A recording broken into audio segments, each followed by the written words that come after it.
रासा international school की तरफ से आप सभी का इस वीडियो में स्वागत है।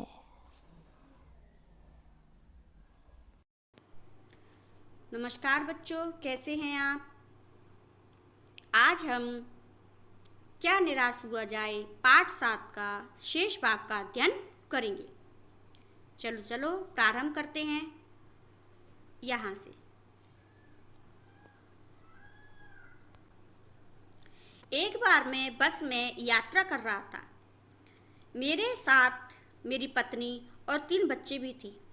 बस में कुछ खराबी थी, रुक रुक कर चलती थी। गंतव्य में कोई 8 किलोमीटर पहले ही एक निर्जन सुनसान स्थान में बस ने जवाब दे दिया, अर्थात बस बिल्कुल रुक गई, आगे नहीं चली। रात के कोई 10 बजे होंगे। बस में यात्री घबरा गए। कंडक्टर उतर गया और एक साइकिल लेकर चलता बना, अर्थात कंडक्टर तो साइकिल लेकर चला गया। लोगों को संदेह हो गया कि हमें धोखा दिया जा रहा है।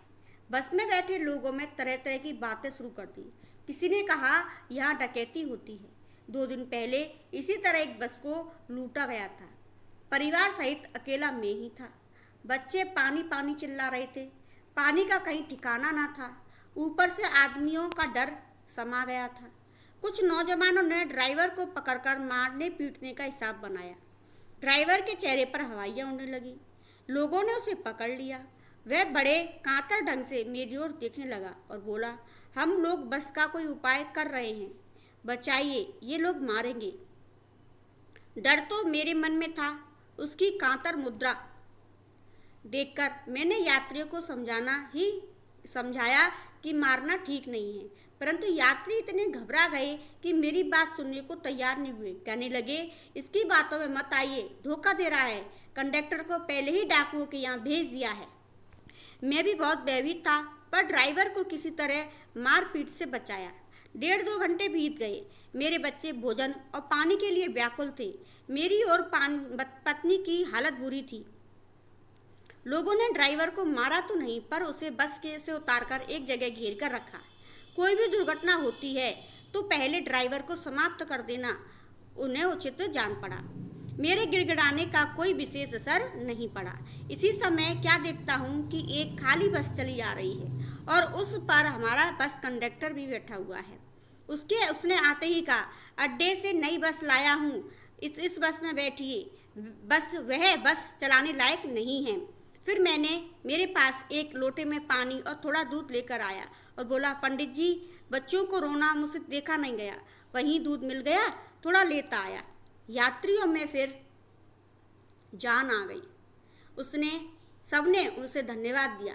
ड्राइवर से माफ़ी मांगी और 12 बजे से पहले ही सब बस अड्डे पहुंच गए।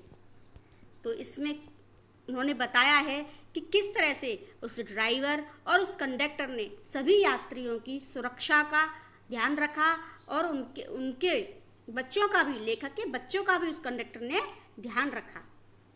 कैसे कहूँ कि मनुष्यता एकदम समाप्त हो गई है। कैसे कहूँ कि लोगों में दया माया रह ही नहीं गई। जीवन में जाने कितनी ऐसी घटनाएं हुई हैं जिन्हें मैं भूल नहीं सकता। ठगा भी गया हूँ, धोखा भी हुआ है, परंतु बहुत कम स्थलों पर विश्वासघात नाम की चीज़ मिलती है। केवल उन्हीं बातों का हिसाब रखो जिसमें धोखा खाया है, तो जीवन कष्ट में हो जाएगा। अर्थात हमेशा बुरी चीज़ों को याद रखोगे तो जीवन कष्ट में हो जाएगा। इसलिए हमेशा बुराई को छोड़कर अच्छी चीज़ों को ध्यान रखो, लेकिन ऐसा भी नहीं है कि आप उन बुराई को छोड़ करके फिर से वही गलत करो।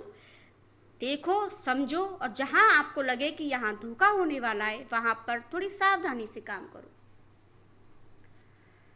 जब लोगों ने अकारण सहायता की है, निराश मन को ढांढस बताया है और हिम्मत बनाई है, कविवर रविन्द्रनाथ ठाकुर ने अपने प्रार्थना गीत में भगवान से प्रार्थना की थी कि संसार में केवल नुकसान ही उठाना पड़े, धोखा ही खाना पड़े, तो ऐसे अवसरों पर भी हे प्रभु, मुझे ऐसी शक्ति दो कि मैं तुम्हारे ऊपर संदेह ना करूं, अर्थात कोई संदेह नहीं करूं। मनुष्य की बनाई विधियां गलत नतीजे तक पहुंच रही हैं, तो उन्हें बदलना होगा।